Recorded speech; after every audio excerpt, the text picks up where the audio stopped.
and we were inundated with suggestions. Yes, just a few of them are on the screen now, but some places got a lot more votes than others. Lots of you got in touch singing the praises of Tavistock in Devon. Yep, or Holt in Norfolk was another particular favourite. Scotland's Castle Douglas seemed to tick all the boxes for a good number of people, and so did Hitchin. In Hertfordshire. In Hertfordshire. But one place stood out from the rest in your eyes. David Sillitoe is there. It's a place with a slightly unusual name, isn't it, David? Good morning. Well, yes. At the beginning of the week, I started on my, well, tour of Britain's high streets, looking at all the ups and downs of our town centres. And I started off with the Socks and Chops Challenge, which is all about, can you buy the basics on the high street? Onions, socks, chops, parcel, prescription. And the first street we went to, well, we could only get one. This is a place where you could get a lot in 2 minutes, along with Botox and almost anything else you could think of. It's an absolutely extraordinary, and where are we? We'll have a look down here. We're in County Cleveland. This is Yarm. It's a Georgian market town, and this little shop here has been around since 1830, but there's an awful lot more in this particular high street.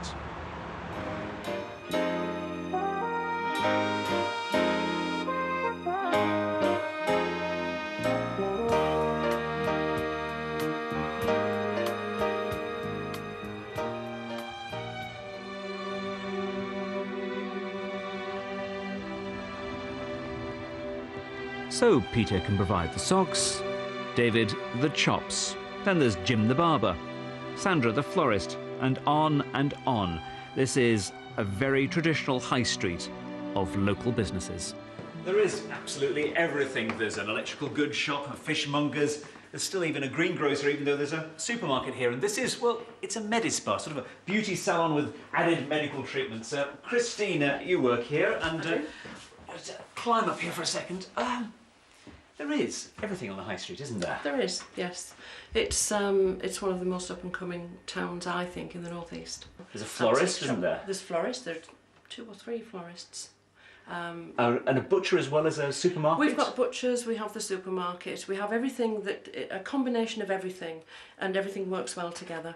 And it's the community, it's that nice feeling when you walk down the high street, there's always somebody you know, or maybe somebody that's been in here, or you know, you go into the butcher's and they know your name. And for the people we spoke to, that seemed to really matter. So why's Yarm thrived and others haven't? Well, there is money around here, and a strong, fairly stable community, and good parking. But whatever it is, it's a formula hundreds of towns in Britain would love to discover and copy. Well, to find out a little bit more about quite why Yarm has been so successful, let's head inside. This is David Riggs Butchers. The family took it on in 1924, I believe, didn't they? Absolutely right, yes. It's changed a bit, though, hasn't it? There were a few more butchers in the past. There were 4 butchers in Yarm High Street when I was a child, but there's only one now. But now there's a supermarket. How have you survived when you've got Sainsbury's across the way? Well, the supermarket, actually, when Sainsbury's opened up, it actually helped my trade because people hadn't been able to come into Yarm food shopping, but now they can. It's actually brought business in. Yes. Peter, across, you're the local tailor around here. Your business has been here a while, hasn't it? A long time, 40 years this year the business has been going. But it's not just old-fashioned businesses here, is it? It seems No, it's really changed, hasn't it? It's changed, it's very forward-thinking. The only thing that's old-fashioned about Yarm is the service. Now, you can get Botox on here, you can get chops and stocks and all of that. Why hasn't it turned into the multiples? Why aren't there posh shops here? The reason, because of Yarm is restricted geographically by the river. So fortunately, the large mills cannot come into Yarm. So it's not going to turn into Clone Town then? No, Yarm will thrive and continue to thrive as long as people want a quality product with good old-fashioned service. Of course, it's quite posh around here, isn't it? There's money, isn't there? But people are also very discerning. They only want quality. Peter, David, thank you very much. Well, there it is. The place you have chosen as Britain's example of the best high street that has both tradition and sort of progressive shops as well. Here we are, County Cleveland. It's Yarm. David, thank you very much. Thousands of you have taken part in what's been called the world's largest